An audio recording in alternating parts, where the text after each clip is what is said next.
गुणनफल ज्ञात कीजिए। गुणनफल ज्ञात कीजिए। गुणनफल ज्ञात करने में बच्चों आपको ध्यान रखना है कि हम लोग धनात्मक और ऋणात्मक पूर्णांक यदि एक साथ आएंगे तो वो गुना होकर के ऋणात्मक हो जाएगा। ऋणात्मक दो पूर्णांक होंगे तो उसका गुणनफल धनात्मक होगा, और यदि धनात्मक दो पूर्णांक रहेंगे तो उनका योग तो आप जानते हैं कि वो धनात्मक होगा। तो आइए हम लोग देखते हैं पहला का सी प्रश्न। वो दिया है -21 गुने -40। ये पूर्णांक है, आप जानते हैं, इसको हम बड़ी आसानी से आप हल कर सकते हैं। दो ऋणात्मक पूर्णांक है इसलिए गुना होकर के धनात्मक हो जाएंगे, और 21 और 40 का हम गुना करेंगे तो क्या होगा 840। अब आइए हम लोग देखते हैं ई प्रश्न है कि -18 गुने 0 गुने -13। बच्चों आप बताइए इसका उत्तर क्या होगा। इसका उत्तर होगा 0। क्यों 0 होगा? क्योंकि हम देख रहे हैं कि 0 यहाँ बीच में है और इन दोनों पूर्णांकों के साथ 0 का गुणनफल हो रहा है, गुना किया जा रहा है, गुणन की क्रिया हो रही है। तो हम जानते हैं कि किसी भी संख्या से अगर हम 0 को गुना करते हैं तो परिणाम हमको 0 प्राप्त होता है। आइए हम लोग देखते हैं ई के बाद एच प्रश्न, और वहां है -18 गुने -5 गुने -4। अब यहाँ परिणाम क्या होगा? तो आपको ध्यान रखना है बच्चों कि यदि एक दो से ज्यादा ऋणात्मक पूर्णांकों का या धनात्मक पूर्णांकों का हम गुणन करते हैं तो धनात्मक पूर्णांक तो चाहे जितना भी होंगे उनका परिणाम धनात्मक ही हमको मिलेगा। लेकिन अगर ऋणात्मक पूर्णांक सम संख्या में होंगे तो वो धनात्मक आएगा चिन्ह, और यदि विषम संख्या में होंगे तो परिणाम ऋणात्मक आएगा। यानी कि 3 होगा, अगर 3 है, जैसे कि आप देख सकते हैं कि 1, 2, 3 ऋणात्मक पूर्णांक है, तो 3 ऋणात्मक पूर्णांक होंगे तो इसका परिणाम ऋणात्मक होगा। यदि 4 होंगे तो परिणाम धनात्मक होगा। इसी तरीके से 5, 7, 9, 11, 13, 15 जितने भी पूर्णांक होंगे ऋणात्मक, उन सब का परिणाम जो है वो ऋणात्मक होगा, और धनात्मक संख्या में अगर होंगे ऋणात्मक चिन्ह तो वो परिणाम धनात्मक होगा। इसलिए यहाँ 3 है, ये विषम संख्या में है, इसलिए इसका परिणाम ऋणात्मक होगा। और आप फिर आसानी से गुना कर दिया 18 गुने 5 गुने 4, तो आप जानते हैं कि ये परिणाम हो जाएगा 360। ठीक है। अब हम लोग देखते हैं दूसरा प्रश्न। दूसरा प्रश्न बच्चों कह रहा है कि सत्यापित कीजिए। सत्यापित कीजिए। सत्यापित करने का अर्थ ये होता है कि आपको बायां पक्ष और दायां पक्ष को देखना होता है कि बाएं पक्ष का परिणाम क्या दाएं पक्ष के परिणाम के बराबर है या नहीं है। अगर है तो आप कहेंगे कि वो सत्यापित होता है, और यदि परिणाम बराबर नहीं है तो हम कहेंगे कि सत्यापित नहीं होता है। मैं एक प्रश्न लिख रहा हूं, आप देखिए। दूसरा का भी प्रश्न जो है वो कोष्ठ में है -21 गुने, फिर बड़ा कोष्ठ है और छोटा कोष्ठ के भीतर है -4, जो फिर कोष्ठ के भीतर है -6, और ये कोष्ठ बंद है। अब इधर दाहिनी तरफ बच्चों लिखा है बड़ा कोष्ठ, फिर छोटा कोष्ठ -21 गुने, छोटा कोष्ठ में -4, और ये कोष्ठ बड़ा कोष्ठ बंद हो जा रहा है। फिर जोड़ का चिन्ह है यहाँ, और फिर बड़ा कोष्ठ शुरू है, ये इसी के ठीक बाद है। कोष्ठ में है -21 गुने -6, और ये दोनों कोष्ठ, छोटा कोष्ठ और बड़ा कोष्ठ बंद हो जाएगा। अब देखिए ये बायां पक्ष है और ये दायां पक्ष है, तो हम बाएं पक्ष को हल करेंगे और देखेंगे कि दाएं पक्ष का परिणाम आता है कि नहीं। वैसे आप पूर्णांकों का जो वितरण गुण है वो आपने पढ़ा है, आपको याद है। पूर्णांकों के वितरण गुण में हम लोग देखते हैं कि योग पर गुणन का वितरण होता है। यहाँ भी देखिए योग पर, योग की क्रिया है यहाँ, इस पे गुणन का वितरण हो रहा है। कैसे वितरण हो रहा है कि -21 एक बार गुना करेगा -4 से और फिर बीच में जोड़ का चिन्ह आएगा, फिर -21 वो गुना करेगा -6 से। यहाँ देखिए यही चीज हुआ है। तो हम देख करके भी आप बता सकते हैं कि ये योग पर गुणन का वितरण हुआ है, इसलिए परिणाम सही आएगा। लेकिन हम एक बार हल करके देखते हैं कि क्या परिणाम सही आता है कि नहीं आता है। तो हम इसको हल करते हैं बच्चों।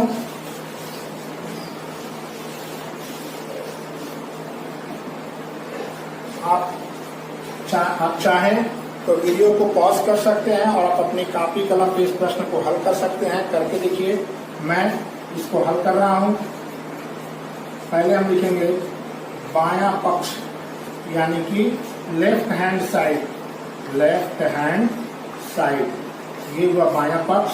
बायां पक्ष कह रहा है कि -21 कोष्ठ के बाहर है, छोटा कोष्ठ में, गुने बड़ा कोष्ठ के भीतर है -4 जोड़ -6 ये दिया है। हम लोग इसको हल करते हैं। -21 गुने, अब इन दोनों को हम हल करते हैं। यहाँ जोड़ और घटाव का चिन्ह है, यानी धनात्मक और ऋणात्मक चिन्ह है, तो ये ऋणात्मक हो जाएगा। और यहाँ फिर ये ऋणात्मक है, इसलिए ऋणात्मक और ऋणात्मक जोड़ करके ऋणात्मक 10 हो जाएगा। परिणाम क्या होगा, अब यहाँ ऋणात्मक और यहाँ ऋणात्मक, ये जुड़ करके धनात्मक हो जाएगा। और 21 में 10 से गुना करेंगे तो परिणाम 210 आएगा। अब हम लोग देखते हैं दाहिने तरफ, यानी राइट हैंड साइड, दायां पक्ष को। दायां पक्ष का परिणाम क्या आता है, तो आप देखिए इस कोष्ठ के भीतर, बड़े कोष्ठ के भीतर -21 और -4 है, तो दोनों ऋणात्मक पूर्णांक जुड़ करके गुना होकर के धनात्मक हो जाएंगे। और 21 में 4 से जब आप गुना करेंगे तो ये हो जाएगा 84।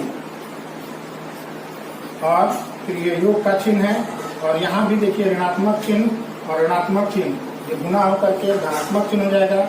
और 21 में जब आप 6 से गुना करेंगे तो ये हो जाएगा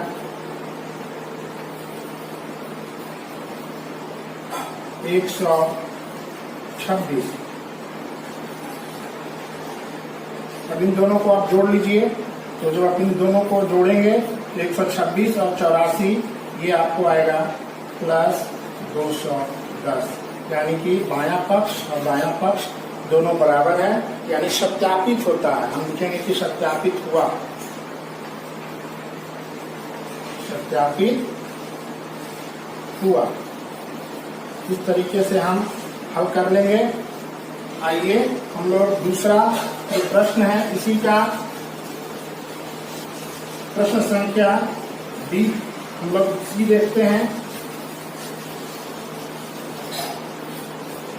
सी है, इसको भी सत्यापित करना है बच्चों। -9 गुने 10 माइनस कोष्ठ में है -3, और ये कोष्ठ बंद हो जा रहा है, ये बायां पक्ष हो गया। अब दायां पक्ष जो है वो है कि बड़ा कोष्ठ फिर छोटा कोष्ठ, इसके भीतर -9 गुने 10, कोष्ठ बंद हो जा रहा है। फिर यहाँ ऋणात्मक चिन्ह है और बड़ा कोष्ठ शुरू होकर के फिर इसके भीतर छोटा कोष्ठ है, उसमें लिख रहा है -9 गुने -3, और ये बड़ा कोष्ठ बंद हो जा रहा है। बच्चों आपको इसको बताना है कि ये बायां पक्ष और दायां पक्ष है कि नहीं। आप अपना वीडियो को आप पॉज करें, कॉपी कलम लें और इसको हल करें। देखिए कि आपसे ये बनता है कि नहीं। आइए हम लोग जब तक आप हल करते हैं तब तक यदि हल होता है तो अच्छी बात है, हम इसको हल करके आपको उत्तर बताते हैं। बायां पक्ष आप देख सकते हैं, दिख रहे हैं यहाँ LHS में लेफ्ट हैंड साइड बराबर -9 गुने कोष्ठ के भीतर है, यहाँ ऋणात्मक चिन्ह है, तो दोनों ऋणात्मक चिन्ह गुना होकर के धनात्मक हो जाएगा और 10 में 3 हम जोड़ेंगे तो ये परिणाम हमको 13 प्राप्त होगा। अर्थात 13 में जब हम 9 से गुना करेंगे तो ये -117 आएगा, क्योंकि यहाँ ऋणात्मक चिन्ह है। आइए हम लोग अब जरा RHS देखते हैं, यानी राइट हैंड साइड दायां पक्ष जो है ये, और इनको गुना करेंगे। यहाँ देखिए 10 है, यहाँ 9 है ऋणात्मक, ये दोनों गुना होकर के हमको प्राप्त हुए -90, और यहाँ ये ऋणात्मक चिन्ह है, और इन दोनों को हम गुना करेंगे तो आप देख सकते हैं कि यहाँ माइनस है और यहाँ भी माइनस है, तो ये गुना होकर के धनात्मक हो जाएगा और 9 गुने 3 हम 27 लिखेंगे। अब आप देख सकते हैं कि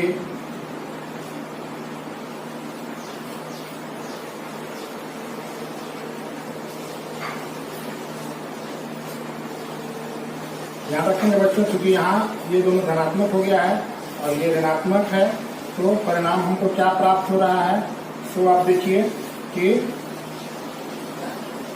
माइनस, क्योंकि ये दोनों चिन्ह ऋणात्मक हैं इसलिए हम इनको ऐसे लिखेंगे, और ये हो जाएगा 90 और 27 117, यानी कि लेफ्ट हैंड साइड और राइट हैंड साइड दोनों प्रूफ हो जा रहा है, दोनों बराबर है, इसलिए हम लिखेंगे LHS बराबर RHS। इस तरीके से ये प्रश्न हल हो गया। और यहाँ भी आपको देखना है कि योग पर और घटाव की क्रिया पर गुणन का वितरण हो रहा है। यहाँ घटाव की क्रिया पर गुणन का वितरण हो रहा था, और इसके पहले वाले प्रश्न में योग पर गुणन का वितरण हो रहा था। आइए हम लोग अगला प्रश्न देखते हैं।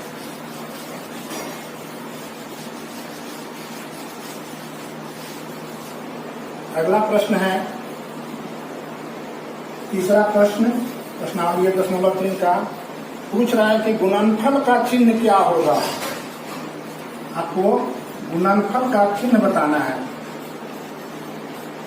नीचे कुछ वक्तव्य दिए हैं, कुछ पंक्तियां दी हैं, और आपको गुणनफल का चिन्ह बताना है कि वो धनात्मक है कि ऋणात्मक है। यदि निम्नलिखित को एक साथ गुना करते हैं, तो आपको बताना है कि गुणनफल का चिन्ह क्या होगा। अब देखिए ये प्रश्न है कि 8 ऋणात्मक पूर्णांक, 8 ऋणात्मक पूर्णांक एवं 3 धनात्मक पूर्णांक,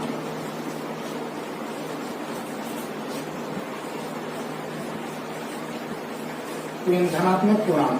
अब देखिए आपको गुणनफल का चिन्ह बताना है। 8 ऋणात्मक पूर्णांक को हम गुना करेंगे और फिर उसमें 3 धनात्मक पूर्णांक को हम जोड़ देंगे, तो हमारा गुणनफल का चिन्ह क्या होगा। तो ध्यान रखना है बच्चों, जब धनात्मक होंगे 3 तो वो तो धनात्मक ही होना है, और यहाँ हमको ध्यान रखना है कि 8 ऋणात्मक पूर्णांक यानी सम संख्या में है, तो सम संख्या में ऋणात्मक पूर्णांक होगा तो उसका भी गुणनफल का चिन्ह हमको धनात्मक प्राप्त होगा। यानी हम लिखेंगे कि हमको चिन्ह कौन सा प्राप्त होगा, धनात्मक, क्योंकि यहाँ भी धनात्मक और 8 ऋणात्मक पूर्णांक का गुणनफल भी धनात्मक हो गया, इसलिए चिन्ह हमको धनात्मक प्राप्त होगा। यही आपका उत्तर होगा। आइए हम लोग देखते हैं बी प्रश्न। बी प्रश्न है कि 15 ऋणात्मक पूर्णांक, 15 ऋणात्मक पूर्णांक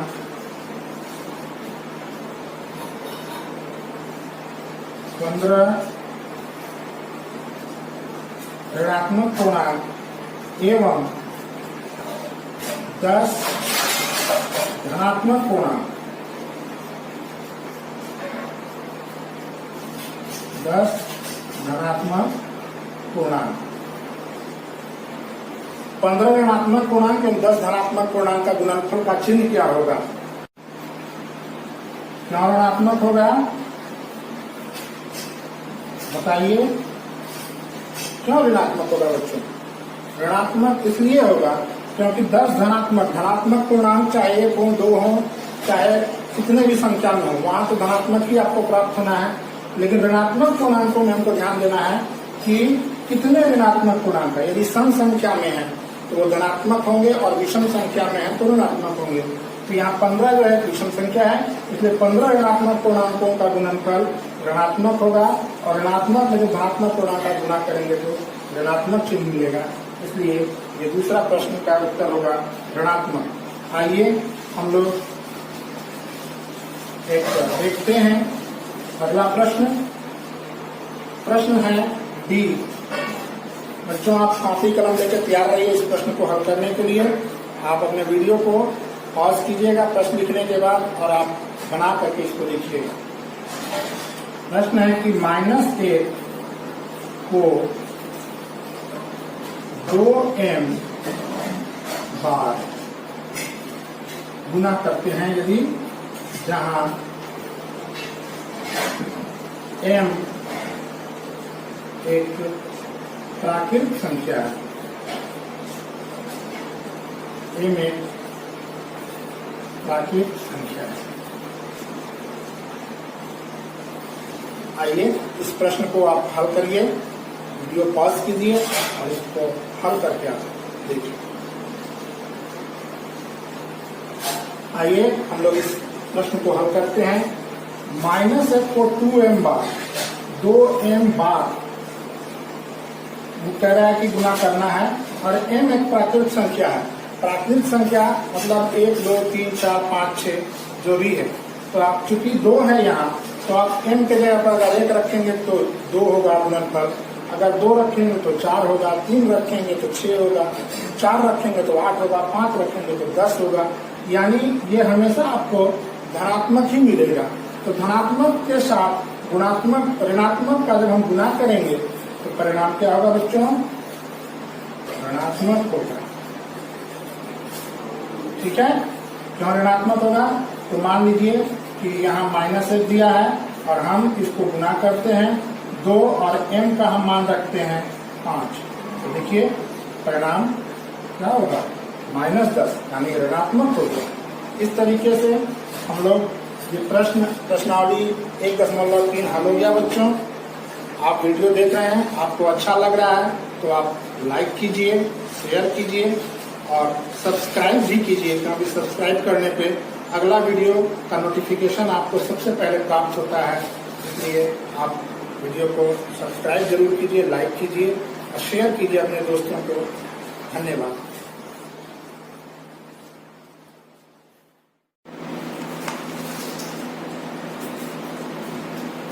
चौथा प्रश्न प्रश्नावली 1.3 का आपको बताना है कि गुणनफल क्या होगा। चौथा प्रश्न में है कि गुणनफल क्या होगा यदि हम इसे -1 के साथ गुना करें। -1 के साथ गुना करने पर गुणनफल क्या होगा? हम लोग देखिए, आइए ये प्रश्न है कि -22 यानी इसको यदि हम गुना करें -1 से परिणाम क्या होगा? आप जानते हैं कि माइनस में माइनस से जब हम गुना करते हैं यानी ऋणात्मक 2 पूर्णांकों में हम गुना करते हैं तो हमको धनात्मक पूर्णांक मिलता है। 22 में 1 से गुना करेंगे 22 हो जाएगा, क्योंकि ये दोनों ऋणात्मक पूर्णांक धनात्मक पूर्णांक में बदल जाएंगे गुना होने के बाद। हम लोग देखते हैं बी प्रश्न। 17 गुने -1, चूंकि एक धनात्मक है एक ऋणात्मक है इसलिए यहाँ ऋणात्मक चिन्ह होगा -17। अब आइए हम लोग देखते हैं पांचवा प्रश्न। पांचवा प्रश्न है कि उचित गुणों का उपयोग करके गुणनफल ज्ञात करें। गुणनफल ज्ञात करें, उचित गुणों का प्रयोग करना है। यानी कि आप देखेंगे जो आप 4 गुण आप जानते हैं गुणनफल जो क्रिया है उसमें समृद्ध गुण, क्रम विनिमय गुण, साचर्य गुण और वितरण गुण, उन गुणों का प्रयोग करके आपको गुणनफल ज्ञात करना है।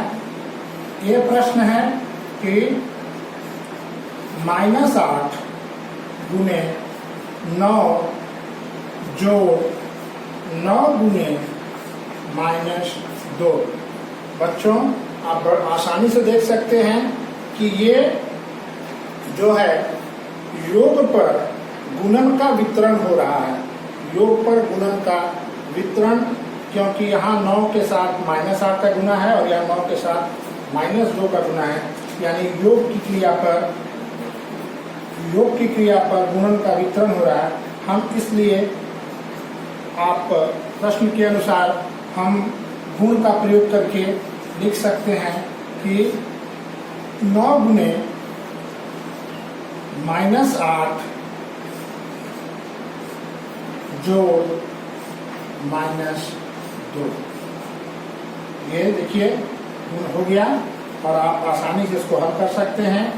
9 गुने और यहाँ प्लस है और यहाँ माइनस है, गुणा होकर के माइनस हो जाएगा और ये माइनस और माइनस दो ऋणात्मक पूर्णांक दूर करके हो जाएंगे -10, क्योंकि चिन्ह वही रहेगा। तो 9 गुने -10 बराबर उत्तर हो जाएगा -90। आइए हम लोग देखते हैं बी प्रश्न ई।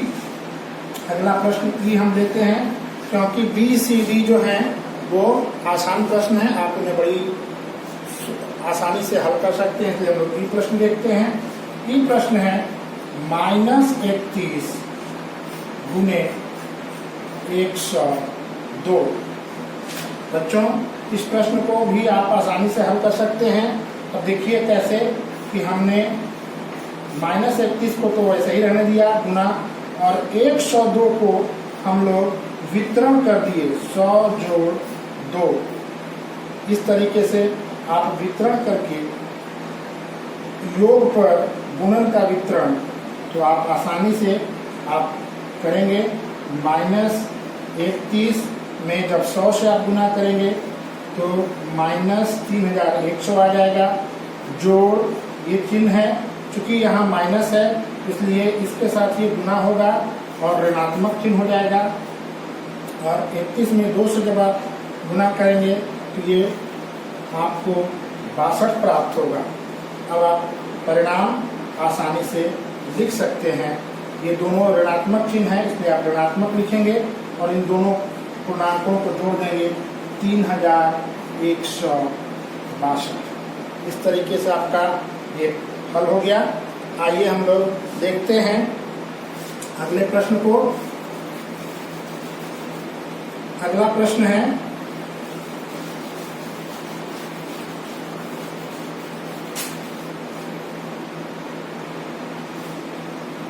यह प्रश्न। बच्चों आप कॉपी कलम लेकर तैयार रहिएगा, मैं प्रश्न लिख रहा हूं। -57 गुने -19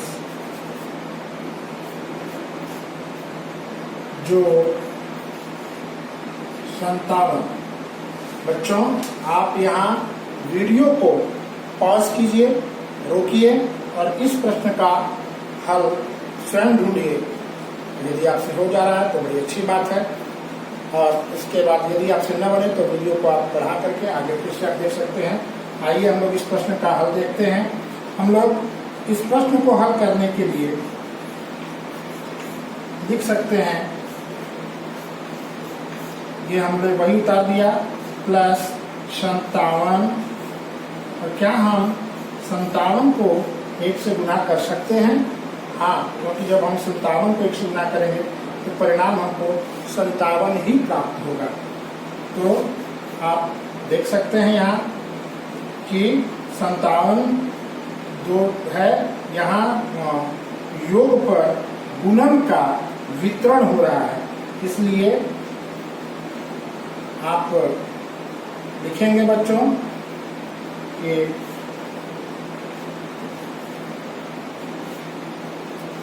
-57 गुने -19 और यहाँ आप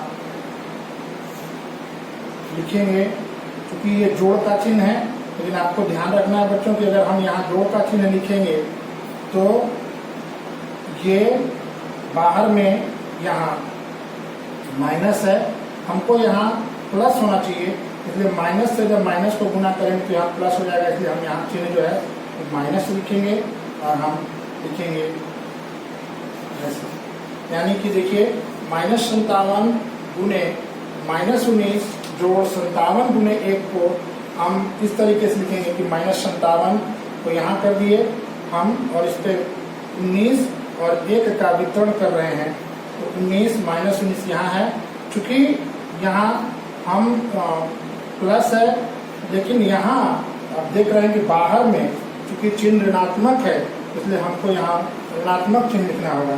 अगर हम यहाँ धनात्मक चिन्ह लिखते हैं तो परिणाम हमारा गलत हो जाएगा। इस तरीके से आप लिख सकते हैं।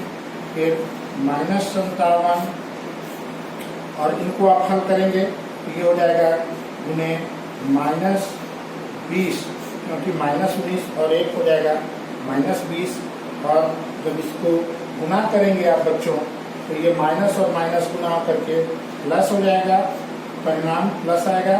और 57 को आप 20 से गुना करेंगे तो आप बड़ी आसानी से लिख सकते हैं 1140 1140 आपके होगा परिणाम, आपका उत्तर। आइए हम लोग एक और प्रश्न इसमें देखते हैं, एच प्रश्न।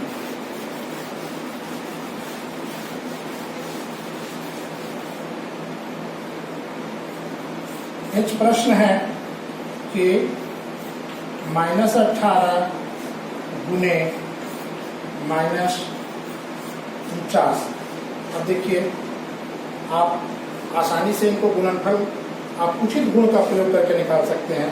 तो हम लिखेंगे यहाँ -18 गुने, देखिए -49 को क्या हम लिख सकते हैं ऐसे -50 + 1, क्या ये लिखा जा सकता है? हाँ, क्योंकि यहाँ ऋणात्मक चिन्ह ऋणात्मक 50 है और इसमें अगर हम धनात्मक 1 को जोड़ेंगे तो परिणाम हमको -49 मिलेगा, क्योंकि बड़े पूर्णांक में से छोटा पूर्णांक घट जाएगा और बड़े पूर्णांक का यहाँ चिन्ह आएगा। अब देख सकते हैं इस तरीके से, यानी कि ये हम यहाँ लिख दिए। और आप चूंकि यहाँ देख रहे हैं कि ये योग पर गुणन का वितरण हो रहा है, इसलिए हम इसको लिखेंगे -18 गुने -50 जो -18 गुने 1। और अब आप आसानी से गुना कीजिए इसको, और गुना जब आप करेंगे तो आप देखिए यहाँ दोनों ऋणात्मक चिन्ह है तो ये धनात्मक हो जाएगा, और 18 को जब आप 50 से गुना करेंगे तो ये हो जाएगा 900। और ध्यान रखेंगे यहाँ क्योंकि धनात्मक चिन्ह ऋणात्मक चिन्ह में गुना होगा तो ऋणात्मक हो जाएगा और ये 18 आएगा, यानी कि धनात्मक 900 में से आप जब 18 को घटाएंगे तो परिणाम आपको मिलेगा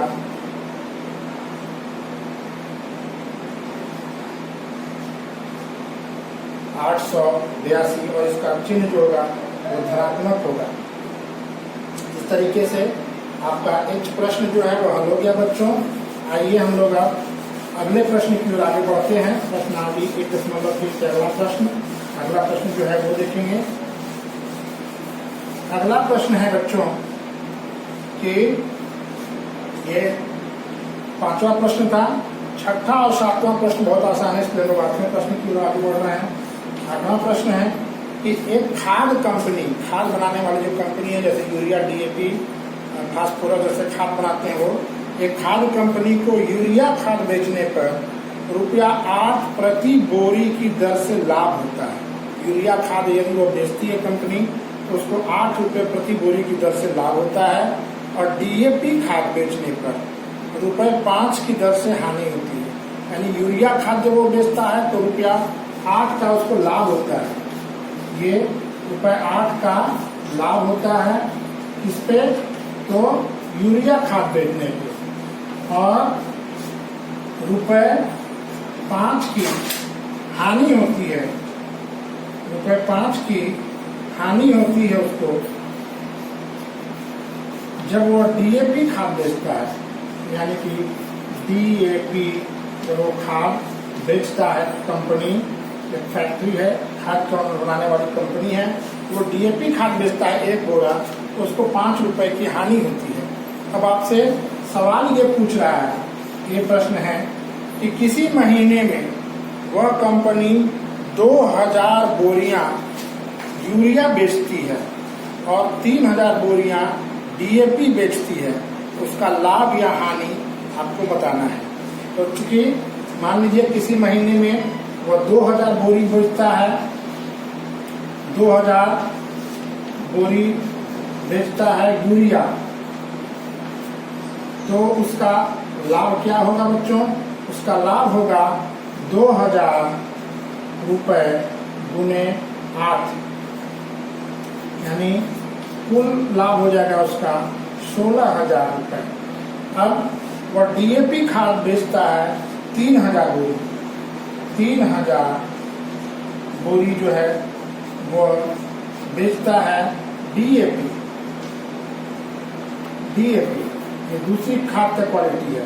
तो जब डीएपी बेचता है वह 3000 बोरी, तो उस पे उसको नुकसान होगा, क्योंकि 5 रुपए प्रति बोरी उसको हानि होती है, इसलिए 3000 बोरी पर उसका ये 2000 बोरी का यूरिया जब बेचा तो ये लाभ हुआ उसका, और यदि 3000 बोरी वो डीएपी बेचता है तो उसको नुकसान होगा 3000 गुने 5, यानी कि हानि हो जाएगी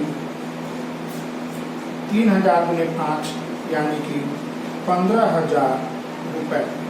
ये 15,000 रुपये का उसको हानि होता है। अब देखिए, यूरिया बेचने पर 16,000 रुपये का लाभ हुआ और डीएपी बेचने पे 15,000 रुपये की हानि हुई, तो उसका क्या होगा, लाभ होगा कुल या हानि होगा? क्योंकि लाभ ज़्यादा है इसलिए उसको लाभ होगा, और ये लाभ होगा 1,000 रुपये का। क्यों? क्योंकि 16,000 में से आप 15,000 घटाएंगे तो लाभ होगा 1,000 रुपये का। ये पहला प्रश्न था बच्चों। आइए हम लोग दूसरा प्रश्न इसका देखते हैं। दूसरा प्रश्न है बी, 8वां में बी प्रश्न है कि बेची गई डीएपी बोरियों की संख्या 3,200 हो तो कंपनी को यूरिया की कितनी बोरियां बेचनी चाहिए ताकि उसे न तो लाभ हो न हानि हो? यानी कि वो बता रहा है कि डीएपी जो है वो डीएपी जो खाद की जो बोरी है उसकी बिक्री की, डीएपी की बिक्री उसने कर दी 3,200 बोरियां।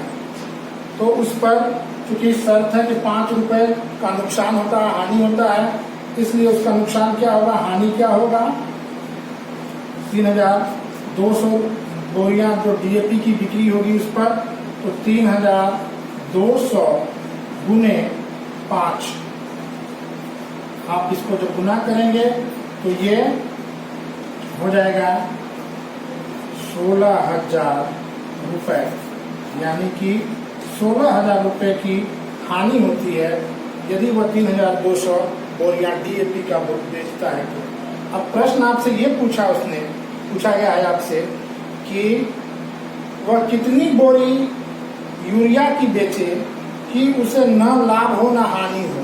तो आप ध्यान रखेंगे, अभी एक प्रश्न में हम लोगों ने चर्चा किया था कि जब उसने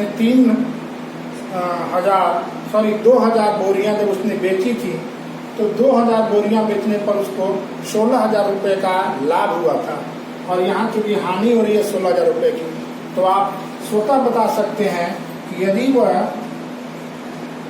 2000 बोरियां बेच दे, वह कंपनी किसकी, वह 2000 बोरियां अगर वो यूरिया की बेच दे, 2000 बोरियां यूरिया की बेच दे, तो लाभ क्या होगा, लाभ होगा उसका 2000 गुने 8 बराबर रुपए 16,000, रुपए 16,000। यानी कि यदि 2000 वो बोरियां बेचता है यूरिया की, तो लाभ होगा उसका 16,000, और डीएपी की चूंकि वो बेच चुका है 3,200 और 16,000 रुपये का उसका नुकसान हुआ है, इसलिए उसका भरपाई हो जाएगा, न लाभ होगा और न नुकसान होगा। यानी उसको 2000 बोरियां यूरिया की बेचनी पड़ेगी, तभी उसे ना तो लाभ होगा और ना नुकसान होगा। यानी कि 3,200 बोरियां डीएपी की और 2000 बोरियां उसे यूरिया की बेचनी होगी। धन्यवाद बच्चों। आपको यदि अच्छा लगे हमारा वीडियो तो लाइक कीजिए, शेयर कीजिए और सब्सक्राइब जरूर कीजिए।